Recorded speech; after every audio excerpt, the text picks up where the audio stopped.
Here I am outside the barn, and I do like to have a lot of climbing plants on and around my house, and here I'm with one of my climbing roses, and it's nestled perfectly right in front of the brickwork in between these two windows, and the fragrance this year has been fantastic.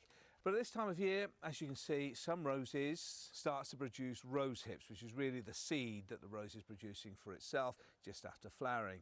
They start forming anywhere between May and September as the rose starts to flower and goes through its cycle, and they can appear right the way up to August and until December evening, depending how mild it is. But sometimes there's a deliberation on whether you want to keep the rose hips for an effect on its own or cut them off. Now, historically, rose hips have had many practical purposes in food, remedies and in fact cosmetics. During the World War II, children were paid the equivalent of 35p a pound to collect rose hips, as they were a great source of vitamin C, especially when it was harder to come by because the imports of fruit, especially orange juice, were reduced due to them using valuable shipping space. And it's thought that rose hips have more vitamin C, believe it or not, than the content of an orange or even a lemon.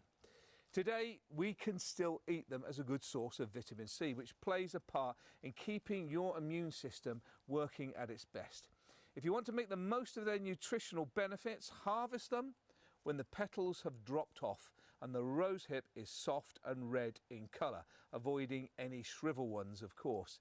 Then your harvest can be used to make rosehip jam, vinegar and even wine, and certain varieties of roses are better than others in producing them.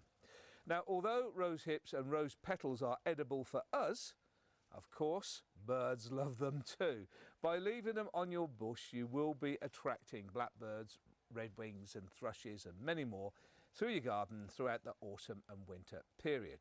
But if rose hips are so nutritional, why would we want to remove them? Well, when the hips appear, the plant is now starting to produce seed, which takes a lot of energy from the plant, in fact 10 times more energy than producing flowers themselves. So at this point, all the plant's energy is going in to making the seeds. So if you choose to remove them, it's likely that you would encourage a new round of flowers, especially if the weather's sunny enough. However, a sudden cold period can kill back the new growth, but this can be pruned away. So if you want more flowers, you'll want to cut the rose hips off. Now that's the secret. Deadheading generates more flowers. But when you spot the rose hips, you can either remove them for a chance of another round of flowers or harvest them for yourself or leave them out for the birds or a bit of both. And if your roses don't have rose hips, don't worry. It's not a cause for concern because many modern repeat flowering roses don't have them because they naturally encourage more flowers. And just take a look at the bottom here.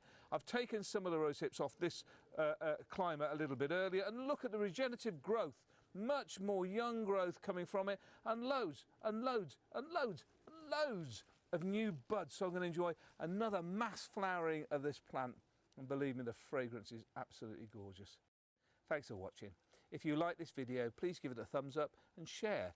Let me know your experience with growing roses and whether you've actually used any rose hips. Please put it in the comments below. And for more great information, visit my website. It's all for free, daviddomeny.com.